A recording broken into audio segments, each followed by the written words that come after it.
The Dark Angel, Book 2, A Gathering of Gargoyles, Chapter 4, The Sea of Dust. Iriel opened her eyes. She found herself sitting in the outer chamber. Outside, the ring of maidens burned low and yellow in the west. She saw by the tilt of the sky it was only a few hours deeper into the long fortnights. The apartments around her were quiet, still. No attendants had yet returned. It was the custom in Isterness to sup well just after Solstar set, then sleep. Only a dozen or so hours after sundown did city and palace once more awake. Iriel rose. She had little time. All weariness had passed from her, and her terror at journeying to Orm receded to a small, dull ache. The Sibyl and her temple were a long road away. The riddle of the maidens remained clear in her mind, although she did not understand it all. But first there must assemble those the Icari would claim. A bride in the temple must enter the flame. Steeds found for the second born beyond the dust-deep sea, and new arrows reckoned, a wand given wings, so that when a princess royal shall have tasted of the tree, then far from Easterness's city these things, a gathering of gargoyles, a feasting on the stone, the witch of Westerness's hag overthrown. Iriel unwound the wedding sari from about herself, and folded its yards and yards of air-thin cloth. Then she crossed to a great trunk of rose-coloured wood. Lifting its lid, she drew out the only other garment she owned, the sleeveless shift that she had worn among the Miambai people. Iriel threw on the desert garment, and surprised again at how light it felt. With great armholes to let the air enter, and a wide, uncollared neck, it hung loosely, falling unbelted to her knees. "All I need now is my walking stick," she murmured to herself, "and I would be a true desert wayfarer again." She lowered the heavy trunk lid then. Turning swiftly to catch up the folded sari, she quit the room. Iriel hurried down the empty halls. The palace attendants had disappeared hours before. The courtiers were all abed. Iriel fetched her bandolin from the music chamber and carried it slung by its strap over her shoulder. "This is mine," she told herself. "The lady gave it to me, and I must have some means to earn my living." She ran unseen through the great receiving hall and out again into the garden. There she gathered almnuts from the little orchard, shaking the papery-shelled kernels from the pale-skinned trees, then dark red dates and leather figs.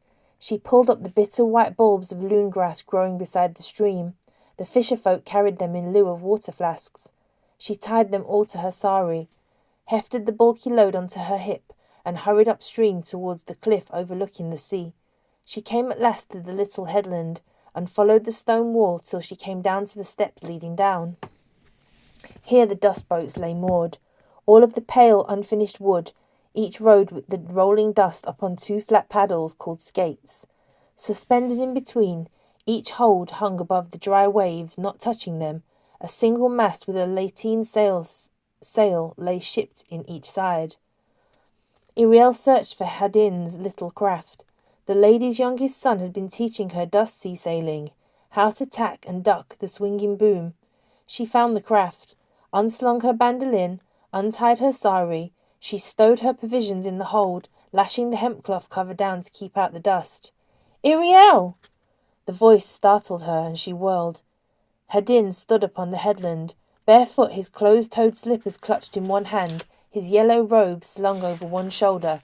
He wore only the knee-length pantaloons that were the undergarb of the Eastern men. Iriel cast off her mooring.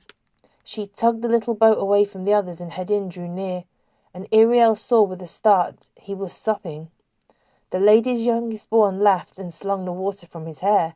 "I fell in the stream carrying arrats home from the revel," the others went on. "I was on the bank, wringing my gown when I saw you go by." Iriel had reached the end of the pier. "Sister, where are you off to alone at such an hour?"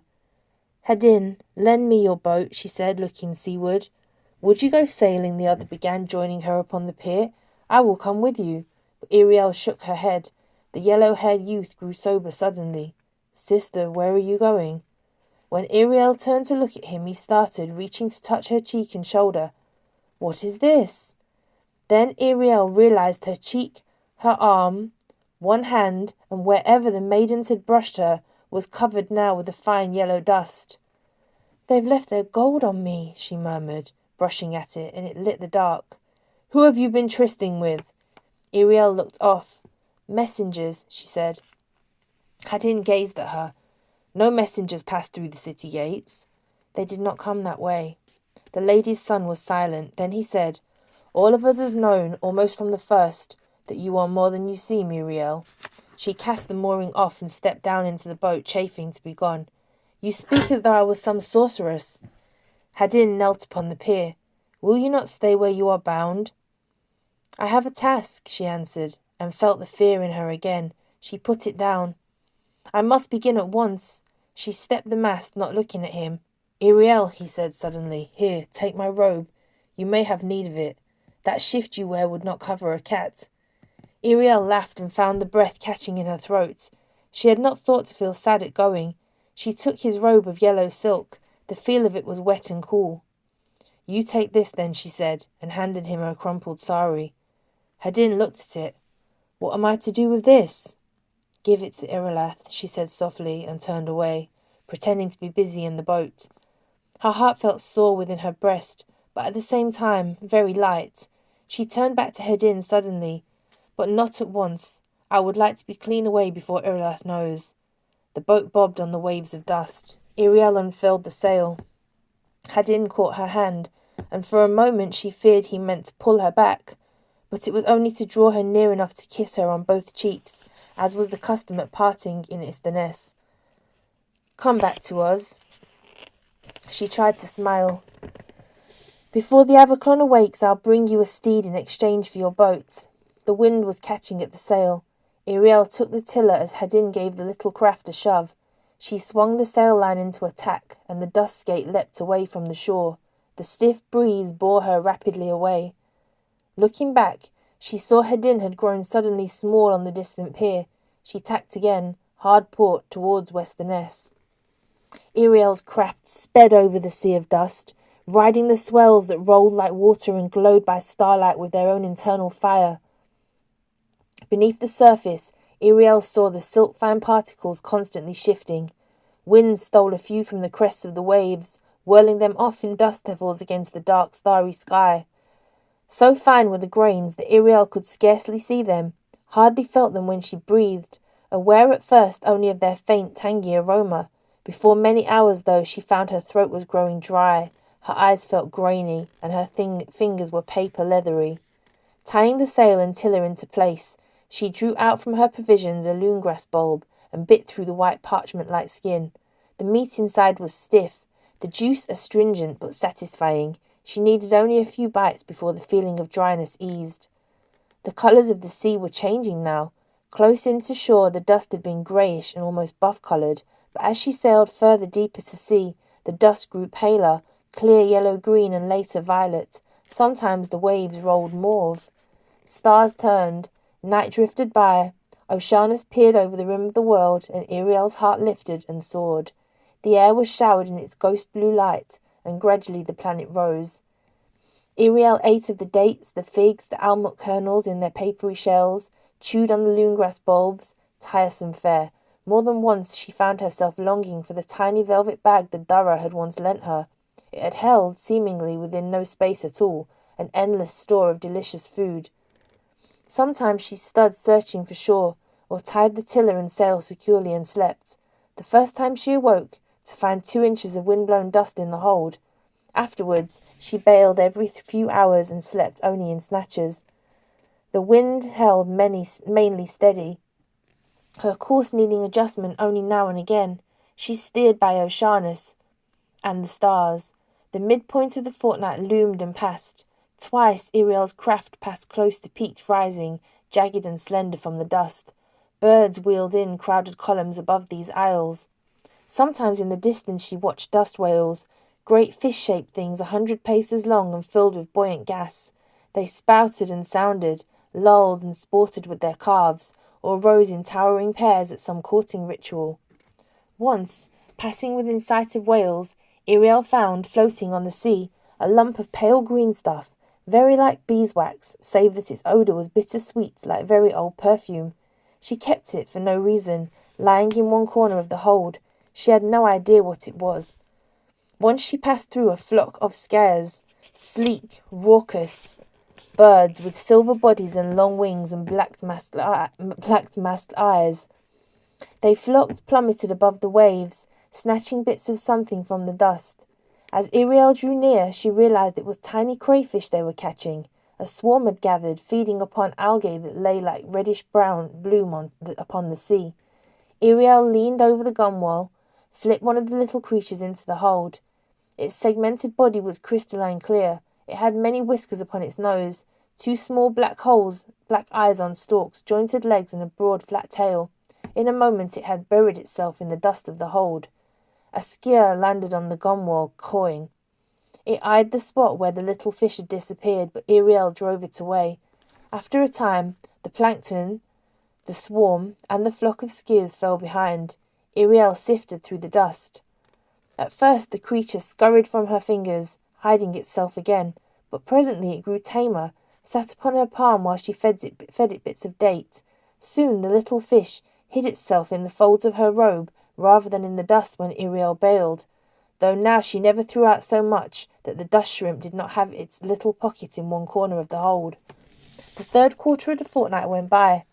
Once they passed what seemed to be a wellspring in the middle of the sea, but the dust that welled from it was neither green nor gold, purple nor grey, but blue, very deep, dark as blown-coloured glass.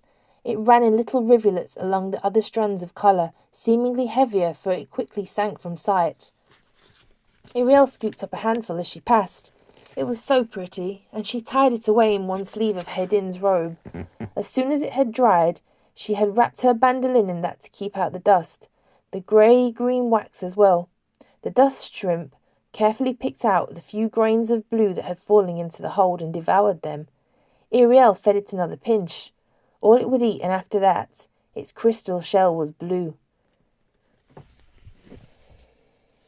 She passed a cluster of islands once, arranged in a broad semicircle, coming within a mile of only one of them, the furthest on one horn of the crescent. In the distance, upon its beach, she saw boats, long and slender, turned up at the ends like Eastern slippers. Against the pale sand of the shore, she thought that she saw dark figures moving, and then, to her surprise, for she had been looking at the island and forgetting to steer, she found herself almost upon an outlying reef. She had to tack quickly, very hard, to avoid being dashed. Upon those jagged rocks, a boy knelt, very black, naked but for a skirt about his legs. He was raising a crab net from the dust and plucking the crabs from it, tossing them into a close-woven basket. He had not seen her, but glancing up then as she passed, not 4 paces from him, she leaned hard against the sail-lines in the tiller to bank the craft. He did see her, and he started up. They stared at one another as she swept past. The slim, dark boy, even his eyes were black, and the fair-skinned girl. 2 crabs freed themselves from his dangling net, dropped to the reef and scuttled across. They buried themselves in the breaking dust. The breeze off the island freshened them. Billowed the sail, pluckered. Iriel suddenly was out to sea. The dark cliffs and the crab-fisher fell away behind. Not many hours and sleeps after that. Iriel spotted the western shore, the pale forested hills of Burn rising beyond the strand. The sea had turned greenish here, closer to shore, and the fortnight was almost done. Approaching shore, Iriel came aware of a hollow booming. She saw spray flying ahead of her, starlit dust finer than fine, then glimpsed through the valleys of waves, rocks jagged as dog's teeth. The shining combers leapt over and between. Iriel took the tiller and the sail in hand. She tacked for an hour along the coast, but the rocks stretched endlessly, barring the shore. Does it go on forever, she wondered at last, when her arms had grown so sore they were numb. Dawnlight touched the peaks beyond the shore, gilding them in its harsh white glare. Then suddenly beneath the boat she felt motion. The craft tilted, one skate lifted from the dust. Iriel nearly lost her balance. She luffed sail and leaned. The craft began to right itself, but the current had swept her much closer to shore. Iriel struggled with the lines, trying to tack the boat away. A narrow headland jutted into the sea not half a mile before her. A tall tower stood upon its tip, high above the waves, which whipped around the headland's bend like rapids, leaping the teeth of the rocks. 2 lines of reef ran parallel there, overlapping their curves in a brief corridor. The inner line petered out just as before the outer curved shape inward, out of sight and beyond the headland's bend. Iriel saw them, running ahead of her just under the surface of the green and shining sea, a broad ribbon of reddish rose, some current of different coloured dust. It undulated like an eel through the narrow passage. She followed it. Rocks closed around her on both sides. She felt the racing red current beneath the skates, the pull upon the sail of wind whipping around the bend. The wall of rocks to the shoreward ended. The right curve loomed. Iriel leaned, tacked, luffed sail with all her strength. She felt the right skate grate upon the shore. Its pole splintered. The craft leaned hard to port, trying to turn. She felt the tiller graze the rocks, groan and split in her hand. The hull buckled and buckled underfoot. The mast toppled. She felt the sail pulling free, beginning to drag her. She grabbed frantically at anything. Something hard and silk-wrapped came in her grasp. Her hand slipped on the sail line and the sail snatched away. It billowed towards shore, and Iriel found herself sinking. She floundered, trying to wade, but nothing was solid under her feet. Incoming waves surged, shoving her. She pitched forward, closed her eyes, and held her breath. The beach lay 30 paces off, and she could not reach it. She was smothering in dust. Something underneath her heaved, lifted her, carrying her towards the shore. She felt air around her once again and gasped. Blinking, she tried to see. The green of the sea had turned vermilion.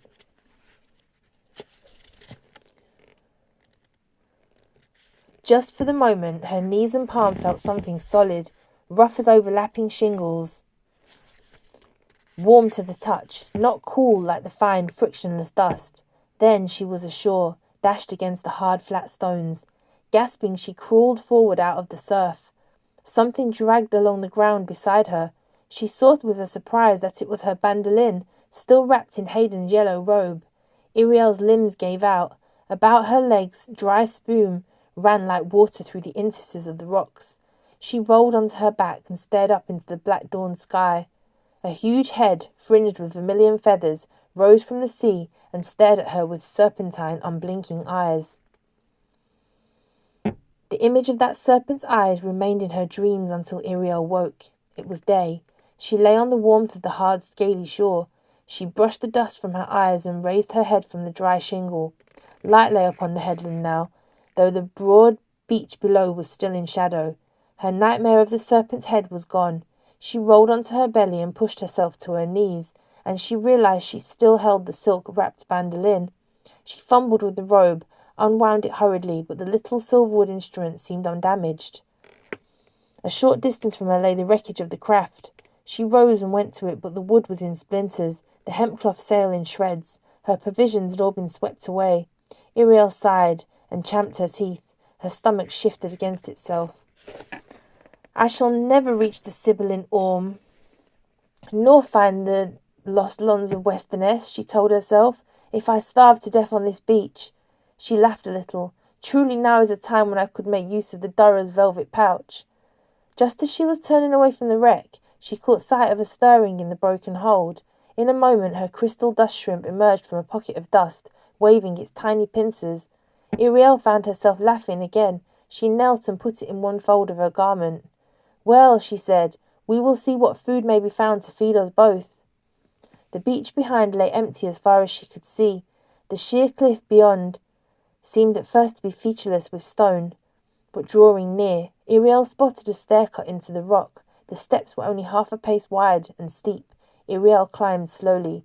Reaching the top, she saw the headland was very narrow.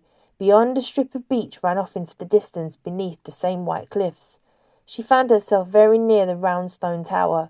A tree grew just at the tower's base. Its slender trunk was crooked and many-branching, with dark reddish skin and small pale leaves. Hanging upon the nearest bough, just at the level of her eye, Iriel saw a fruit. It was only half the size of her doubled fist, and made in lobes so it looked almost heart-shaped. Rose gold in colour, very dark, it shone like amber in the morning light. The fruit was warm to her touch. Stolstar had baked it. Its smooth skin was covered with fine hairs like bees' fur. It came away easily from the stem when she pulled on it, and the crystal leaves tinkled. The gnarled branches swayed. Its aroma was like honey browned in cinnamon. Iriel felt weak. She brushed the fuzz. It fell away like reddish dust. Beneath the skin was gold. She bit into the fruit. Its nectar was warm and sweet. The flesh was tender and tasting of spice. Iriel swallowed, savouring, and her weariness began to fade. A few more bites left only the seed, the hard seed. The last scrap of fruit she began feeding the dust shrimp. "Thief!" Iriel turned in surprise. "Stealer of apricots!" The voice came from the tower behind her. The dust shrimp hid itself in the fold of her shift. A person, very ragged and bent, appeared in the doorway to one side of the tree. "Thief of my apricots! Thought you might simply have one and be off." The thin figure hobbled towards her using a stick. Iriel stared. Grassy weeds grew across the threshold. The tree stood unpruned. The tower within was dark. "I did not know anyone lived here," she began. "Didn't know?" the old person cried. "Thought the tower built itself, I vow." It picked at and arranged its long shabby robe. "A body cannot doze a moment, but thieves come slinking." "I am no thief," insisted Iriel. "I did not know the tree was yours. I have just come a very long way and have had no food or drink for hours." "Not my doing," the other snapped. "Only travellers across the sea of dust may taste my apricots." "I am a traveller across the sea of dust," Iriel said. The person blinked. "Impossible. No one has come across the mare in years." "I have just come," answered Iriel. "I wrecked my craft upon the rocks." The person peered at her with narrowed eyes, then hobbled to the cliff's edge and gazed over. "Yes, so, I see your boat," it muttered, coming back. "Smashed into bits. Wonder you weren't along with it. Well, you are welcome to the fruit in that case, but you must give me the seed." Iriel realized she still held the stone in her hand. The old body had snatched it from her before she could offer. "What will you do with it?" The other only snorted, turning the stone in a bony hand that seemed lost in thought. "My name is Iriel," Iriel added in a moment, "and I have come from Easterness." The other stirred. "Easterness, do you mean?" She nodded. The person peered at her again. "You don't dress as those that used to come from Easterness." "My first home was Terrain, though I have lived in Averick since. The garment is from Penda." "Well-travelled," the person mused. "I take it you mean your kith come from Terrain." Iriel shook her head. "I have no kith. I was bought, motherless, a babe." "Bought?" the other exclaimed. "Bought?" Then it shook its head, murmuring, "Hard times that see babes bought in Terrain, elsewhere too, I'll be bound, if in Terrain. What a long time I have been dozing." It turned back to her then. "But I see you are no longer a slave, a travelling storier. Is that what puts you on the road?" Iriel fingered the strap of her bandolin slung from one shoulder. "So I hope to become." The other said nothing and seemed deep in thought once more. "What are you?" she ventured. The person sighed. "Oh, I keep the tower. I tend the tree." It started away back to the doorway. "Come with me if you would see what I will do with the seed."